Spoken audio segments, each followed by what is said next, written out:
could be a first for me, since we're not entirely sure if we have stable GPS. Now you're probably wondering, Matthias, you call yourself high-tech farmer. What do you mean you don't have stable GPS? I thought you pay for GPS, it's on your tractor, you can always use it all season long. How did you lose it? To understand that point right there, let me give you a quick explanation on how GPS, or Global Positioning System, works on a tractor. And here on the display you can see right now we are talking to 22 different satellites with the globe right here on top of the cab to find the exact location of the tractor I'm sitting in.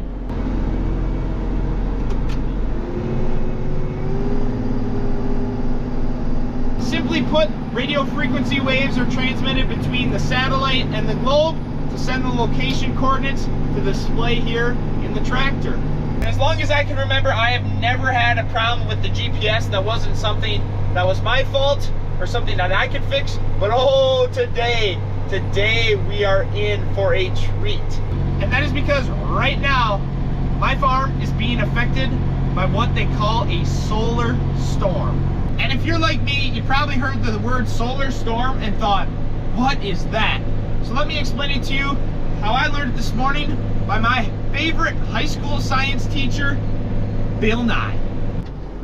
Since he always uses visuals, I got some here of my own. If we say this stack of orange flags here is the sun, and our round corner post cover here is the earth, what a solar storm, in simple terms, is the hot molten lava here on the sun is always conforming and emitting particles out into the atmosphere, and those particles eventually get pushed further and further away from the sun, and they interfere with the earth. And that's what's happening right now, is those particles from the sun are interfering with the earth's radio frequency waves coming from the satellites that we use for our GPS, and that's making things a little bit wonky at the time being. So we're not overly trusting of the GPS, so we're just working some smaller fields here. I think we're going to start planting some soybeans. Since soybeans, we don't need to be as accurate as we do with corn in terms of running the planter, our spacing, and our row shutoffs on each row. For starters, we're working the first 2 5-acre fields behind our main farm site there, and the first one worked up just fine. The GPS worked, it mapped everything exactly like it's supposed to. But on the second one, I can see where we're already starting to run into some GPS issues. On the display here, it should be mapping all of the coverage of all the field that we've already worked. So as you can see here, the digger is not mapping that we're down in the ground, and clearly we are, which isn't a huge problem here on the digger. But it is a really big concern on the planter, because once we plant our headlands in one direction and then want to come back to plant the rest of the field going the other direction, we want to make sure that the planter knows where to stop and start its seeding, so we don't over apply or under apply the number of seeds in a field. And the only real way to know is for us to get the planter out here. So we're going to bring this back up to the yard, flip over the planter to beans, and we'll try and find out.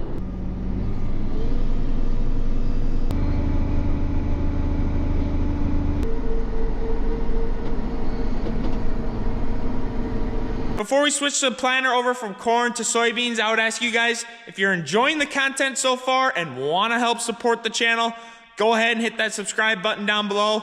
It means a lot to me. To change over the planter from corn to soybeans, we have to take off each individual meter, clean out the seed inside the meter, change the disc, the knockout wheel, and then just slap on a new disc and knockout wheel, and it's ready to go. So I'll show you guys that process on this one, and then we'll speed it up for the rest of the rows. First, we change the disc in the meter, so that just pops right out, and we switch to a 56 cell disc from a 27, since for soybeans we plant such a higher population. And then since we have a different size disc, we use a different size knockout wheel and a different singulator, so we'll start swapping them out across all 24 rows.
now that both of our large CCS tanks are emptied out, I need to unfold the planter because there's still a little bit of corn in these lines that go down to each one of the rows.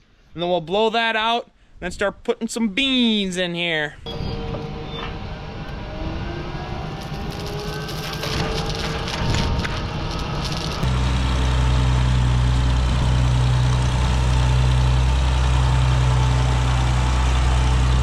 Now we'll start the seed tender motor up. That way we can swing the auger over to start filling on the planter.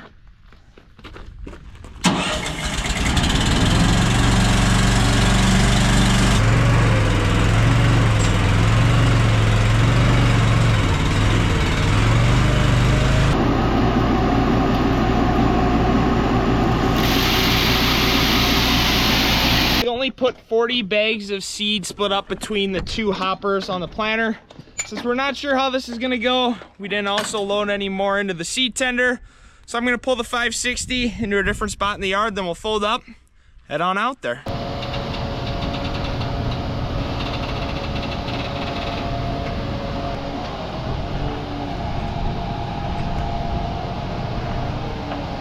Change of plans, that's the name of the game when it comes to farming. What are the neighbors called? Says that it's not even worth trying to use the planter and GPS today. So we're gonna park it for the day. Sounds like the solar storm is supposed to die down or be less of an effect tomorrow. So we'll check back with you guys in the morning.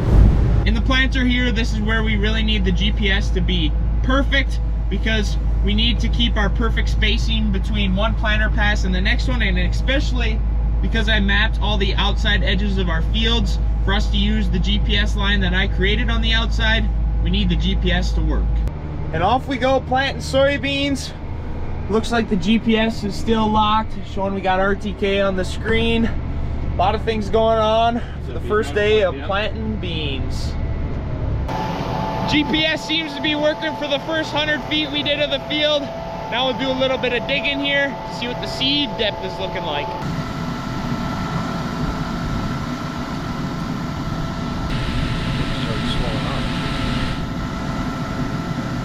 So far it seems like the GPS is working perfectly in the planter, which fingers crossed remains that way for the rest of the day. So I'm gonna leave a camera with Dad so you guys can follow along with him inside the cab of the planter.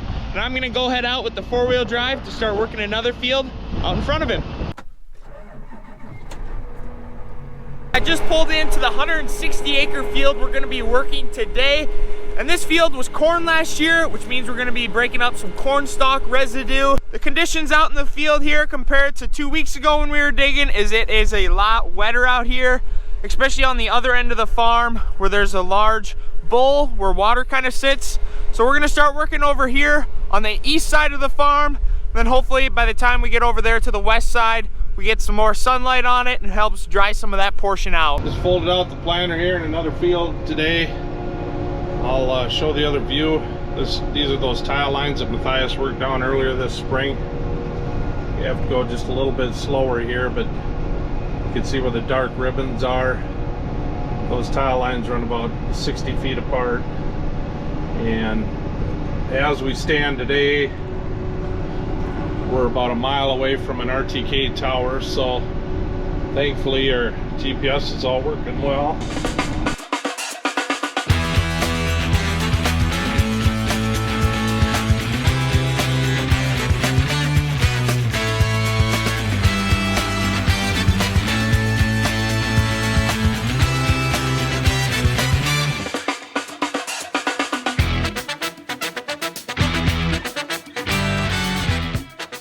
I'm now at 120 acres done at this field, and I've had absolutely no problems today with the GPS. And I'm thinking that maybe the planter is having some problems just because it has a higher frequency GPS lobe on it, and Dad is still yet to call me in the 3-4 hours I've been out here. So rather than call him and fluster him, let's just check up on the phone to see where he's at with the planter. Here was the first 2 fields he planted this morning. As you can tell, here are the lines that it maps with the GPS off the tractor. And those look pretty straight, so I'm guessing and hoping that so far he isn't having problems with the GPS, especially because if he was, I'd be guessing that he'd be calling me. I finished digging this field. Dad's waiting for some more soybeans. So I'm gonna quick fold this up, rush home, hook up the seed tender to one of our pickups, and then run him out some soybean seed.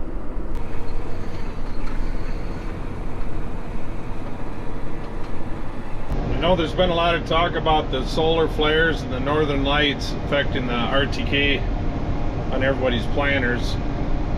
It's really frustrating, and a lot of guys have all this pre-programmed in their fields, but fortunately we're still okay here. Everything's right on, both globes in the front and the back of the planter, so hope it keeps working. 8 hours in that big four-wheel drive is enough for me for one day. Thankfully now we get to jockey around, switching the seed tender over from the 560 to the pickup to run out to Dad.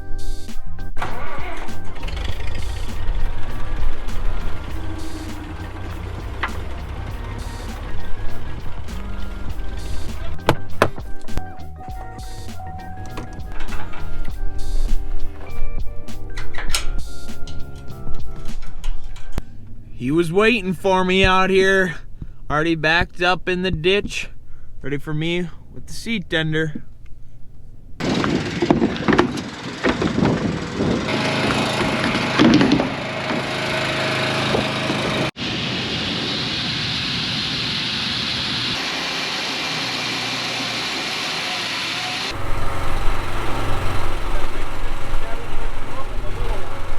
The planter is loaded. Dad's gonna go out there and plant the second half of this field.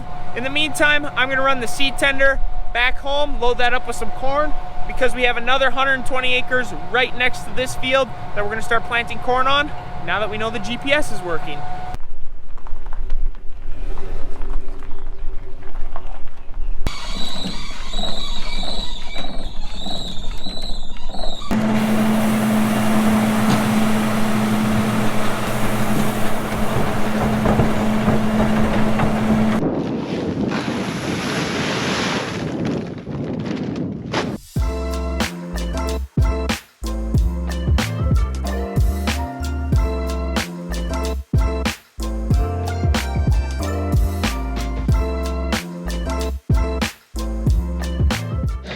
Now we got half the seed tender filled up with our corn, the other half still with soybeans.